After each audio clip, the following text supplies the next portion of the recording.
All right. Well, last night the Cavaliers played a game against the Spurs in San Antonio and lost in a heartbreaker. Final score 111 to 112. This was a rough loss on another road game against a team that you probably think if you're a contender for anything serious that you should probably beat no matter where you're playing the game. The road performances from this Cavs team at this point are becoming a real concern. Although, the Spurs they definitely came to play. And the Cavs didn't match the Spurs' energy throughout the vast majority of the game.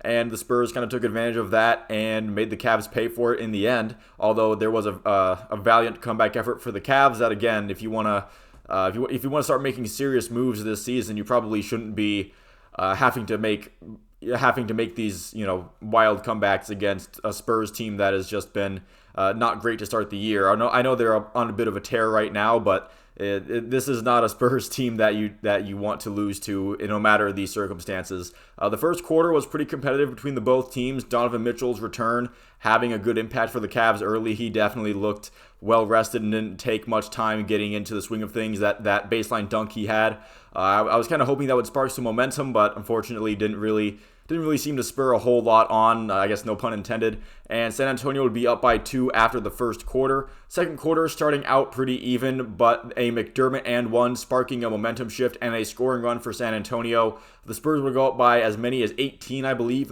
in the second quarter, as this was kind of when the wheels started to fall off for the Cavaliers. You could tell that they were kind of starting to lose control of the game as the second quarter went on, and it wouldn't get a whole lot better before halftime. The Cavs would go into the locker room down 16 points after 24 minutes of this game. Cavs starting the third quarter with a little bit of life. They get the lead down to 10 after about 4 minutes into the quarter. However, the next 4 minutes in the third would pretty much be all Spurs, and they would increase their lead back to 18 and even higher than that, I believe. The Spurs were getting themselves some open looks. Josh Richardson hitting a 4-point play on a Mobley closeout foul. Not something you want to see there. The Cavs would end the third quarter down by 14 after Darius Garland hits a 3.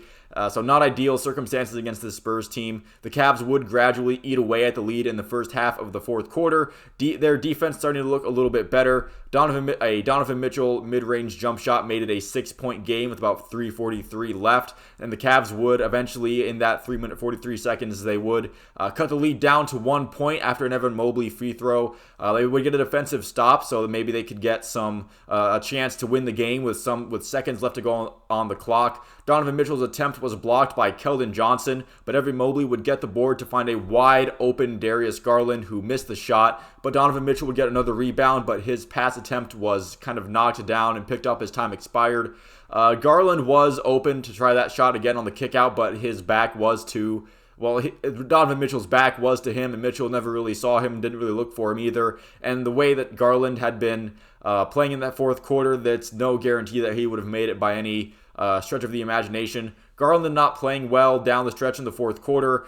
His play in these moments has to improve if this team wants to reach its full potential. The Cavs in general need to improve on the road. I'm not saying that this loss is all on Darius Garland, or the Cavs' road struggles are all because of Darius Garland. Of course not, but he definitely has to be more of an impact player in these clutch situations. Not just the bad shooting, but turnovers as well for Darius Garland has been a bit of an issue that we've seen kind of pop up last season as well, but this season it's been a little more prevalent just because there's been less games, and it's happened about as many times it seems like. Donovan Mitchell can't be the only reliable option for this Cavs team in the backcourt. You just can't.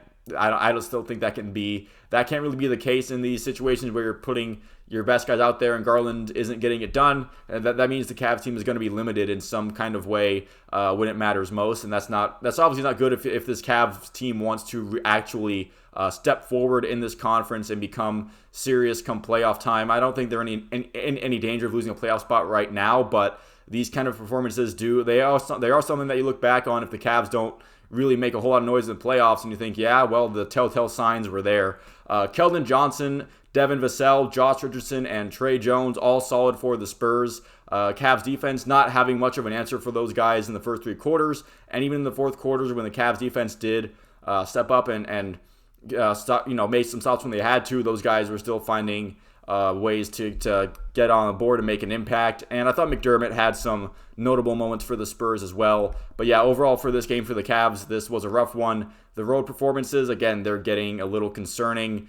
Cedi Osman, I think he only got like 7 minutes in this game. I thought that was a bit strange considering the lack of scoring you getting from Lamar Stevens and Okoro. Karis LeVert had a decent game off the bench. I'll give him that. He was doing pretty good.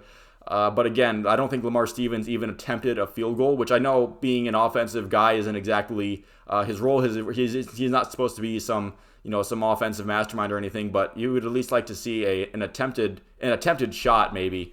But besides that, just a rough game for the Cavs. I know you can look at the comeback and say they never were out of it, they never gave up and stuff like that. But that's great. That I like that they didn't just quit on the game in general. That's nice, but again, against this Spurs team, you kind of want an easy W on that one, and just because it's on the road, I don't think that excuses the performance from the first 3 quarters from the Cavs team. But plenty of time to rebound from this, I guess. They have the Mavs.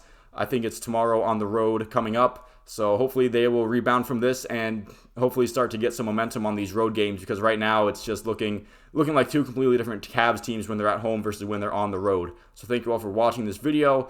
Leave a like and subscribe if you enjoyed it. Let me know if you have something to say down in the comments. I will see you at the next one.